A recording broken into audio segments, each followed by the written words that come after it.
नमस्कार दोस्तों।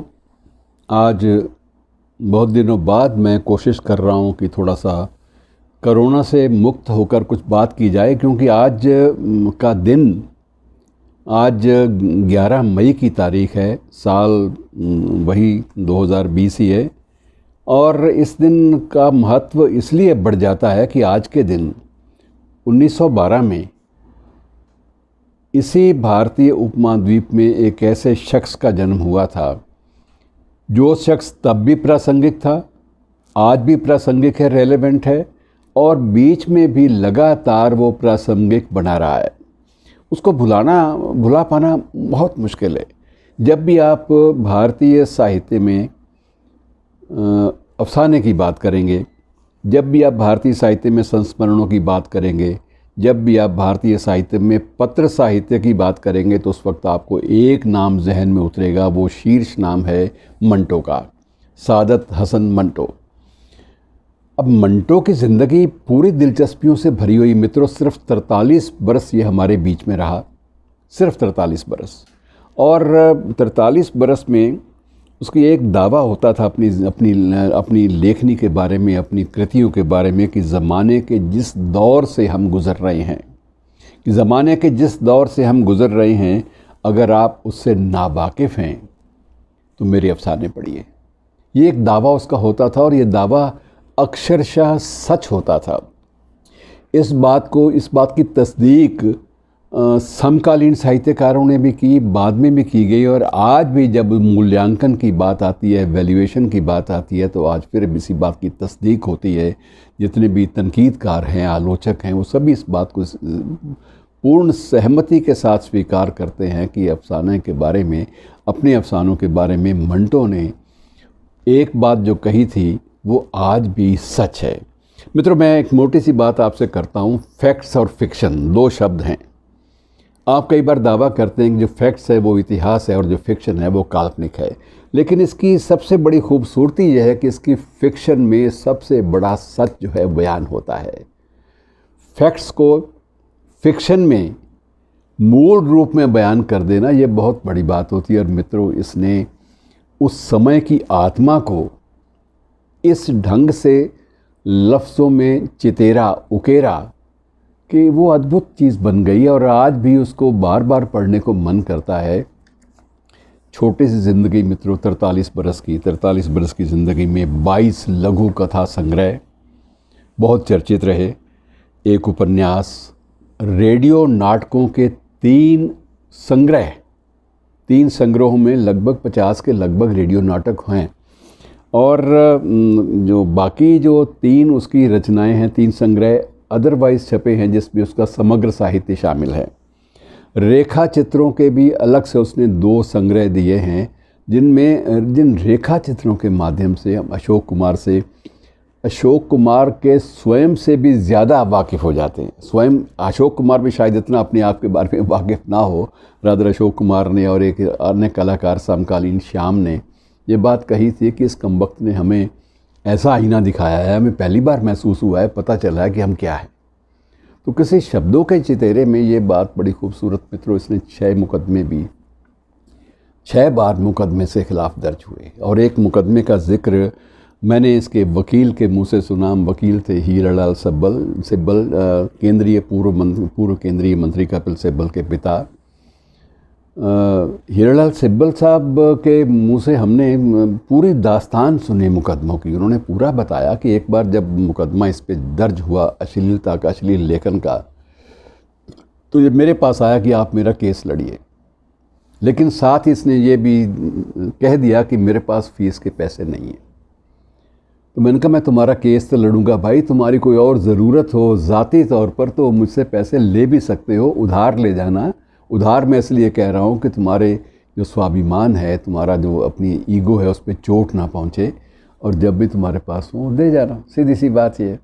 बाकी फ़ीस की कोई फ़िक्र ना करो, उसकी फ़िक्र मैं अपने आप करूँगा, और तुम चिंता ना करो। और मित्रों, मुकदमे चले, अधिकांश मुकदमों में इस्मत चुगताई भी इनके साथ एक मुलजिम के तौर पे शामिल थी। और मित्रों, खूबसूरती की बात यह है कि मंटो बच गई, इस्मत चुगताई का जुर्माना हो गया है। मतलब जिस आदमी ने ज़्यादा ऐसा साहित्य लिखा जो उन दिनों में अश्लील कैटेगरी में लोग रखते थे, वो शख्स हर बार बरी हुआ, ससम्मान बरी हुआ। वो इसलिए कि अपने लेखन के प्रति बेहद गंभीर था। इसने जिसका भी बयान किया, जो भी परिस्थिति बयान की, वो परिस्थिति ऐसी थी जिसको पढ़ने वाला पाठक वैचारिक तौर पे साथ साथ भावप्रवण हो जाता था। उसके लिए चीज़ों को बर्दाश्त करना ही, अपने परिवेश को बर्दाश्त करना ही संभव नहीं होता था। अब इसकी एक कहानी है काली सलवार, उसको लोग अक्सर कोट करते हैं, लेकिन मैं समझता हूँ काली सलवार अपने आप में एक ऐसा विभत्स चित्र है, एक ऐसा चित्रण है जो उस वक्त की मानसिकता का सबसे सशक्त बयान है। तो ऐसे शख्सियत को याद कर लेना चाहिए। और मित्रों, इसको बार बार पढ़ेंगे, इसको आप पुनर्पाठ करेंगे तो आपको हर बार कुछ नए कोनों से बातें समझ में आएंगी, ज़िंदगी समझ में आएगी। और ये बहुत एक विशेष बात होती है ऐसी शख्सियत को पढ़ना। मुझे याद है, मैं इसके कंप्लीट वर्क्स इसके 5 वॉल्यूम में आए, मैंने उसको एक बार ख़रीदा।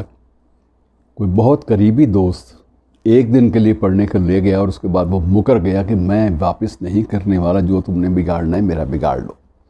मैं दूसरी बार गया, दूसरी बार ख़रीदा, दूसरी बार भी यही हश्र हुआ, तीसरी बार, चौथी बार और 5वीं बार जाकर मेरे नसीब में एक पूरा सेट आया समग्र का, जिसमें सारे इसकी जो रेखा चित्र थे, इसके संस्मरण थे, इसके पत्र थे, इसकी लघु कथाएँ थी, इसके रेडियो नाटक थे, सारे के सारे उसमें दिए गए थे। और मित्रों, इसके जो पत्र हैं ख़ास तौर से, वो जब आप पढ़ेंगे तो आपको मालूम होगा कि उन पत्रों में कितनी पाकीज़गी है वैचारिक। अंकल सैम के नाम जो ख़त हैं, वो ब्रिटिश साम्राज्यवाद को दी गई चुनौती, आर्थिक आधार पर, सामाजिक आधार पर, सियासी आधार पर दी गई एक चुनौती के रूप में हमारे सामने आते हैं। मित्रों, कभी गुजरिए तो आपको आनंद आएगा, आपको लगेगा कि आप उस काल का पूरा जो परिवेश है उसको समझने में कामयाब हुए हैं। मुझे सिर्फ इतना ही जिक्र करना, ज़्यादा लंबी बात मैं नहीं करूँगा। सिर्फ अहमद नदीम कासमी साहब के साथ इनका बहुत ज़्यादा विवाद भी हुआ, बहुत ज़्यादा दोस्ती भी बहुत गहरी थी और विवाद भी बाद में चरम तक पहुँचा। लेकिन एहतराम की बात होती है कि अहमद नदीम कासमी जैसे वरिष्ठ लेखक ने मंटो के 90 ख़त एक संदूकची में संजो कर रखे हुए थे और उसको रेशम के कपड़े से बांध रखा था। उनका खुद था कि ये ख़त ऐसे हैं, अमूल्य धरोहर है मेरे पास, मैं समझता हूँ कि मेरी जायदाद हैं। और 90 ख़तों में कुछ ख़त उस मेरे ख़तों के जवाब में हैं, कुछ उसके अपने ख़त हैं, उसके शिकवे हैं, उसकी मेरे से शिकायतें हैं। लेकिन हर बार लगता है कि आदमी कितना सच्चा था।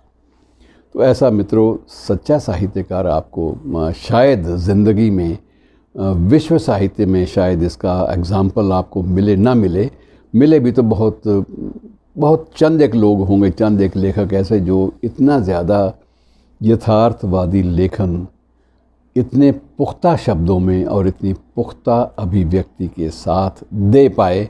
ऐसी शख्सियत को आज उसके जन्मदिन पर याद करना बहुत अच्छा लगता है। मित्रों, इतना बता दूं कि इनका जन्म समराला में हुआ था। लुधियाना चंडीगढ़ रोड पे एक कस्बा है, कस्बे के पास ये एक गाँव है, तो उस गाँव में जन्म हुआ था। इनकी बेटियाँ अब भी वहाँ लाहौर में रहती हैं और जो घर है उसका नाम, वही है एड्रेस 8 लक्ष्मी मेंशन। लक्ष्मी एक वहाँ का, लक्ष्मी पहले से एक मार्केटिंग सेंटर है, उसके नज़दीक ही लक्ष्मी मेंशन की क्वार्टर्स टाइप शुरू हो जाते हैं। और उनमें एक जो फ्लैट है वो मंटो का है, उस पर आज भी मंटो का नाम और 8 लक्ष्मी मेंशन लिखा है लाहौर में। और इसकी बहुत सारी चीज़ें जो हैं वो इनकी बेटियों ने संजो कर रखी हुई हैं।